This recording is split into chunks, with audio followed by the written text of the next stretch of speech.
네, 유익남 김두식 아나운서와 함께하는 시간입니다. 어서 오십시오. 네, 안녕하세요. 생활 속의 유익한 뉴스와 정보를 콕 집어서 세세하게 전달해드리는 뉴스 읽어주는 남자 유익남 김두식입니다. 네, 첫 소식 전해주시죠. 네, 어젯밤 사이 광주에서 코로나19 신규 확진자가 15명이 발생했습니다.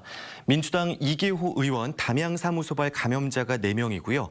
남구 호프집 관련 4명, 북구 호프집 관련 1명, 기존 확진자에게서 감염된 5명, 그리고 감염 경로를 알 수 없는 1명도 확진 판정을 받았습니다. 네, 광주 같은 경우에는 지난주부터 계속 지속이 되고 있죠, 확산세가. 그렇습니다. 지난주 금요일에 15명, 토요일에 8명, 어제는 15명, 오늘은 오후 6시까지 3명이 발생했습니다.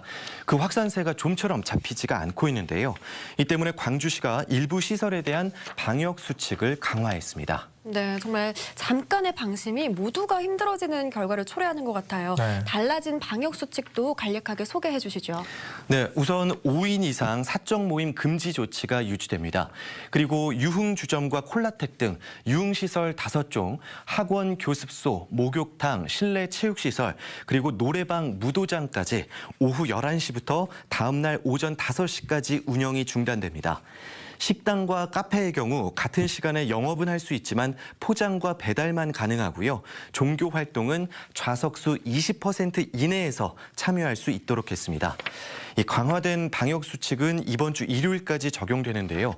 이번 주말까지도 이 지역 감염 확산세가 줄지 않으면 방역 당국은 사회적 거리두기 단계를 2단계로 올릴 예정이라고 밝혔습니다. 네, 단계가 2단계로 올라가면 그 누구보다도 소상공인 또 자영업자분들의 피해가 커지잖아요. 네. 정말 단계가 격상되지 않도록 방역 수칙 잘 지켜주시길 당부드리겠습니다. 두 번째 뉴스는 어떤 건가요? 네, 광주와 대구, 달구벌과 빗골을 잇는 달빛 동맹, 광주, 대구 내륙철도 건설 사업이 무산 위기를 맞았죠. 지난주에 발표된 국가 최상위 철도 계획, 제4차 국가 철도망 구축 사업에서 빠졌기 때문인데요. 이용석 광주시장과 권영진 대구시장이 지난주 금요일 청와대와 국토교통부를 찾아가서 이 달빛 내륙철도 건설에 대한 공동 건의문을 전달했습니다. 네, 이 철도 같은 경우는 광주와 대구 191km 구간을 시속 200km 이상으로 좀 달리는 고속철도 사업인데 네. 네, 자세하게 좀 얘기해 주시죠. 네, 총 사업비 4조 9천억 원에 달하고요. 말씀하신 대로 최고 시속이 250km에 달합니다. 이 달빛 내륙철도가 놓이면 광주와 대구는 1시간대로 연결이 됩니다. 또 철도가 지나는 순창, 구례, 거창, 함양 등 호남과 영남의 도시들은 광역 경제권을 형성해서 상생 발전이 가능한데요. 이 달빛 철도가 문재인 대통령의 대선 공약이었어서 현 정부에서 현실화될 가능성이 높다고 봤었는데 4차 철도망 계획에서 빠지자 광주, 대구 두 도시가 함께 반발하고 있는 겁니다. 네, 국가 철도망 계획에서 왜 빠진 건가요? 네, 결국 경제성이 떨어진다는 겁니다. 4조 원이 넘는 건설 비용에 대비해서 예상 이용자 수 또 예상 수익이 적어서 운행 횟수, 속도 등을 맞출 수가 없다는 건데요.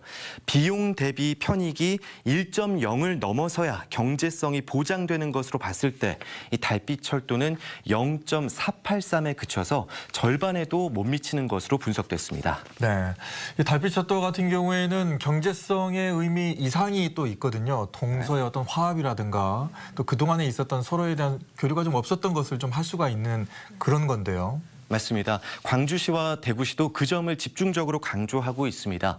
국민 통합, 동서 화합, 그리고 국가 균형 발전을 위해 꼭 필요하다는 건데요.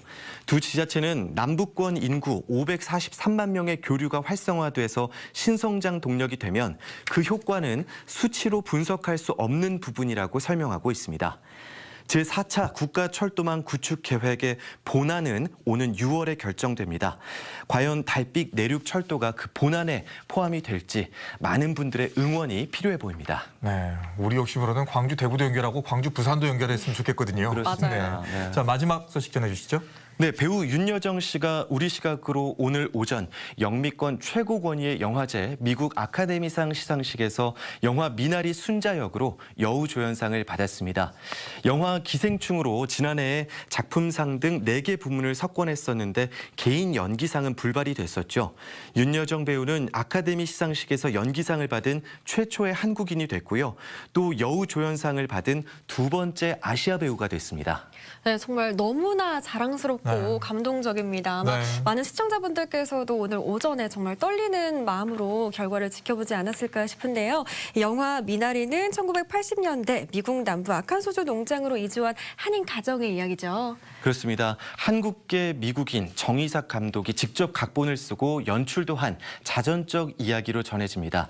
이 윤여정 배우가 맡았던 할머니 순자 역은 딸 부부를 돕기 위해서 미국으로 건너가서 손주를 키우고 또 가사를 돕는데요. 윤여정 씨는 사랑이 많으면서도 엄격하고 또 지혜로운 대한민국의 할머니상 역할을 연기해냈습니다. 네, 윤여정 씨의 이 수상 소감도 지금 화제가 되고 있습니다. 이렇게 네이티브 스피커까지는 아니지만 네. 그래도 할 얘기 다 하시더라고요. 그렇습니다. 윤여정 배우는 보름 전에 영국 아카데미상 시상식에서 여우조연상을 받을 때 스노비시라는 단어를 쓰면서 고상한 채 하는 영국인들이 자신을 인정했다라는 표현으로 좌중을 휘어잡았습니다.